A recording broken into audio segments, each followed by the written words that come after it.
Hello students, welcome back. आज हम लोग बात करेंगे प्राइमरी मार्केट के बारे में, उसके डेफिनेशन, फीचर्स, इंस्ट्रूमेंट और मेथड के बारे में। तो क्या होता है primary market? Primary market is also known as new issue market, as the securities are issued for the first time by the companies through this market. Primary market is the segment of the capital market. तो primary market क्या होता है? एक ऐसा market होता है जहाँ पे पहली बार कोई कंपनी अपने शेयर को न्यूली इशू करती है, अपने शेयर को, अपने डिबेंचर को, मतलब अपने सिक्योरिटीज़ को न्यूली इशू करती है इन्वेस्टर्स को। तो पहली बार जब इशू करती है तो प्राइमरी मार्केट से करती है, सेकेंडरी मार्केट से नहीं करती है। तो इसीलिए उसको प्राइमरी मार्केट करते हैं। ये पहली बार जब कोई भी कंपनी अपने सिक्योरिटीज़ को इशू करती है फंड रेस करने के लिए, तो उसको हम लोग बोलते हैं प्राइमरी मार्केट। तो प्राइमरी मार्केट किसका पार्ट होता है? कैपिटल मार्केट का पार्ट होता है। क्लियर है? नेक्स्ट आते हैं, प्राइमरी मार्केट के फीचर्स के बारे में पढ़ते हैं। There is no fix location of the primary market. तो प्राइमरी मार्केट का कोई फिक्स लोकेशन नहीं होता है, सारा काम ऑनलाइन ब्रोकर्स के थ्रू होता है। It involves dealing between the companies and investors. तो कंपनी और इन्वेस्टर के बीच में डीलिंग होता है। कंपनी बताती है कि उसको कितने का शेयर बेचना है और इन्वेस्टर फिर उसमें पैसा इन्वेस्ट करते हैं अगर उनका मन है तो।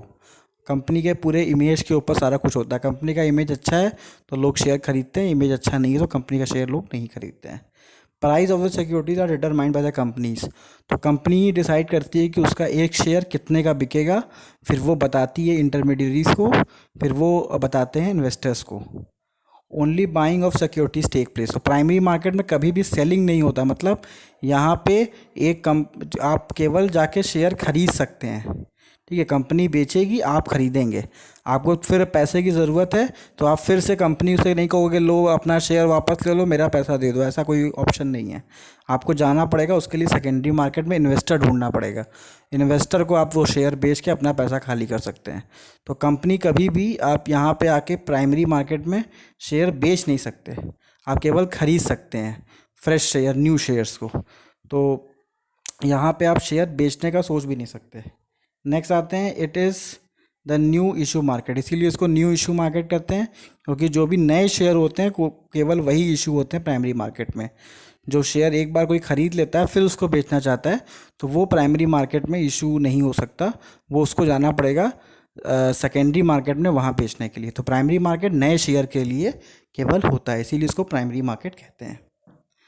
तो अब क्या क्या चीज़ें प्राइमरी मार्केट में इशू हो सकती हैं, क्या क्या चीज़ें आप खरीद सकते हैं फ्रेशली, एकदम नया नया? तो वो हो गया शेयर, डिबेंचर और बॉन्ड। ये सब चीज़ें आप प्राइमरी मार्केट से खरीद सकते हैं। अब method of floating in primary market. तो प्राइमरी मार्केट में किस तरीके से एक कंपनी शेयर को बेचती है? तो offer through prospectus, the company approaches the member of the general public directly by issuing prospectus. तो कंपनी क्या करती है? सबसे पहले प्रोस्पेक्टस इशू करती है। जैसे आप कभी जाते हो कहीं पे एडमिशन के लिए, किसी स्कूल में गए, किसी कोचिंग सेंटर में गए, तो आप चाहते हो वहाँ का प्रोस्पेक्टस पढ़ते हो, कॉलेज का प्रोस्पेक्टस पढ़ते हो कि कॉलेज के बारे में पढ़ते हो।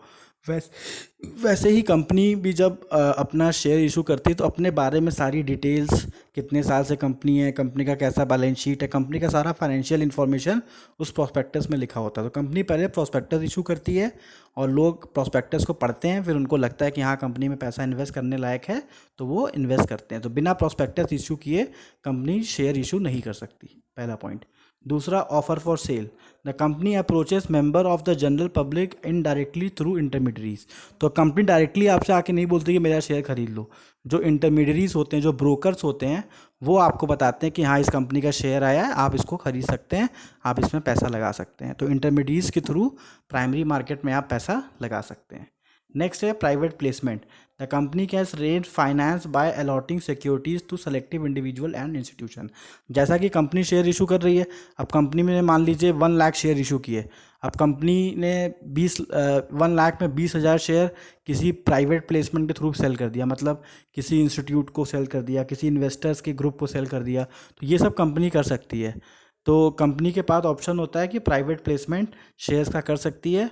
जितना उसका मन होगा वो प्राइवेट प्लेसमेंट से पैसा अरेंज कर लेगी, जितना उसको मन होगा जनरल पब्लिक से पैसा अरेंज कर लेगी। तो कंपनी को पैसे से मतलब है, चाहे वो जनरल पब्लिक दे चाहे प्राइवेट प्लेसमेंट दे। तो कंपनी ज़्यादातर तो बस जब इशू करती है शेयर तो पब्लिक से ही करती है, लेकिन कंपनी के पास ऑप्शन होता है कि प्राइवेट प्लेसमेंट के थ्रू भी शेयर बेच सकती है। उसके बाद है E I P O, the investor में subscribe to the securities of the company online. तो ई आई पी ओ अब इशू होता है क्योंकि आपको कोई भी अगर शेयर खरीदना है तो आप अपने ब्रोकर के थ्रू ऑनलाइन अप्लाई कर सकते हैं शेयर खरीदने के लिए। उसके बाद है राइट इशू। राइट इशू क्या होता है? It is a right given only to the existing share holder to purchase the securities of the company. तो राइट इशू में क्या होता है? जो एक एग्जिस्टिंग शेयर होल्डर होता है वही उस शेयर को खरीद सकता है। जैसे अब रिलायंस अगर अपना राइट इशू लाएगा तो जिसके पास रिलायंस का शेयर पहले से ही है वही रिलायंस का शेयर खरीद सकता है, बाकी लोग नहीं खरीद सकते।